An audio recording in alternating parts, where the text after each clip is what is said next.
Welcome back, Bougie Beauty Gang Gang. What's good with you guys? Look, if you is not part of the Bougie Beauty Gang, what are you doing? It's like serious. What are you doing? First off, you guys, excuse my appearance. Like, look. First off, here on this channel, we gonna keep it real, okay? Where I'm not gonna sugarcoat nothing or try to be something that I'm not or none of that.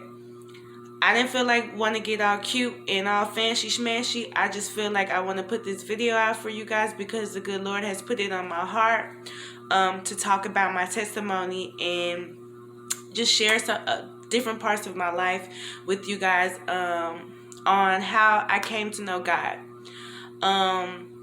So yes, be sure to give this video a thumbs up, and I'm pretty sure it's going to be like maybe a part 1 part 2 to this video because this story is pretty long.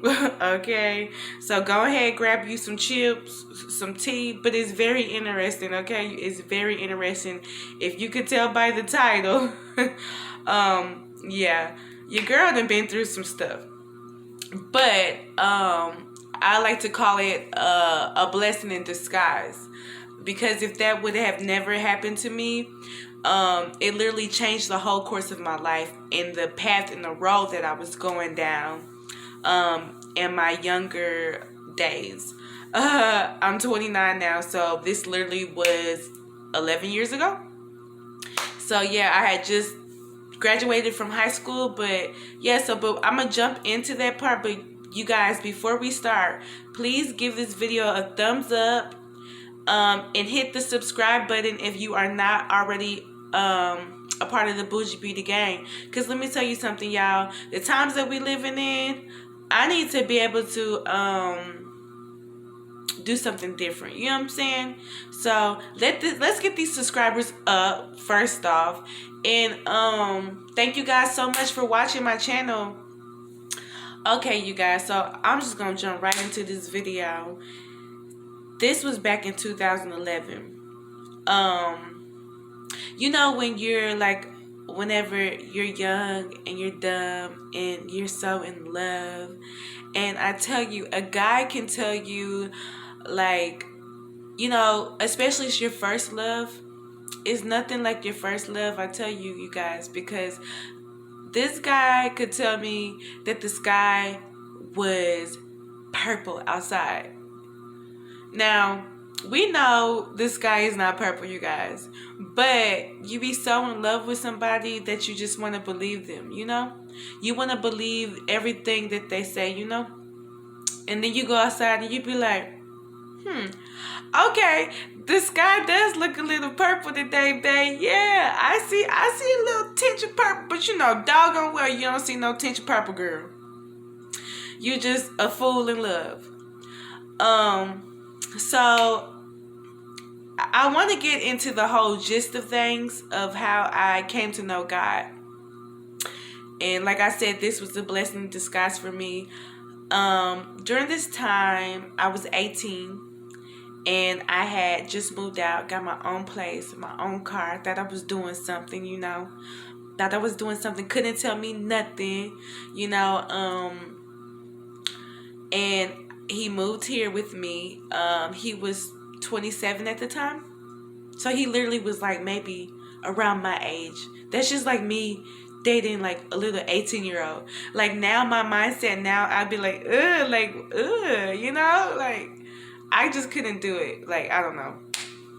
I've always liked the people that was older than me. I don't know. I don't know.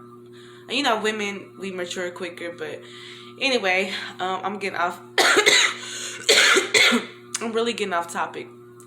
So anyway, make a long story short, at the end of our relationship, I was working all the time, taking care of a man, a grown man, which I will never do that again. But like, as we say, we live and we learn. I was paying all the bills. Like, he'll get little jobs here and there that only last maybe no more than a week. And I'm not, God rest his soul, because he has passed on.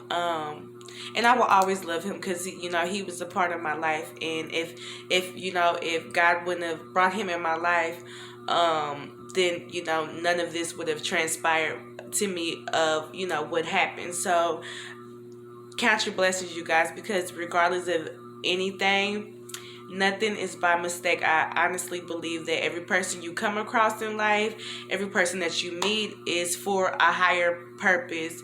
I always like to think that every day God gives us a puzzle piece, and every day we're trying to shape it and put it together and make sense of life, and make sense of everything, our purpose and where we stand, and all these good things. But our good God, he already has the puzzle piece together, and he got it glued down on the cardboard, and it's hanging on the wall somewhere. You know what I'm saying? So he already has the bigger picture, and we're just trying to put the pieces together of life. But yeah, back to what I was saying, you guys. I be getting, I go from, sorry. Like I said, this is definitely going to be a part 2 or a part 3 to this. But anyway, I was taking care of him. Like, it will always be like a reason that he would come up with, like, oh, I don't like the job, or I don't like the people, or something. It's just like he always made excuses. I got tired of him making excuses. I would come home, like, he would have my car while I was gone doing God knows what. I would get off, there's no gas in my car. He done drove all my gas out. Then I get home, there's no food sometimes. And sometimes I would have to go to my mom's house just to eat, because, like, he done had his homeboys over there, and they've been getting high, smoking weed all day, and got the munchies, and, just want to eat me up out of the house and the home. So, yeah, just, like, stuff like that I had to go through. And at this point, I really didn't know God. And really, I really didn't even believe, because like, as a child or whatever, like, I would go to, like, vacation Bible school and Bible study like that and stuff like that. But I felt like it was more or less of me going just for the perks of it. I get to be around my friends. They give us snacks, stuff like that. Like, was not really going for the right reasons, and just didn't know no better, So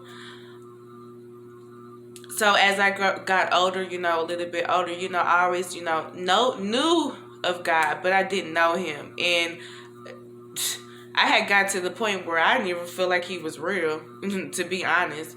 And at the end of our relationship, I told him that he was going to have to do something, my ex at the time.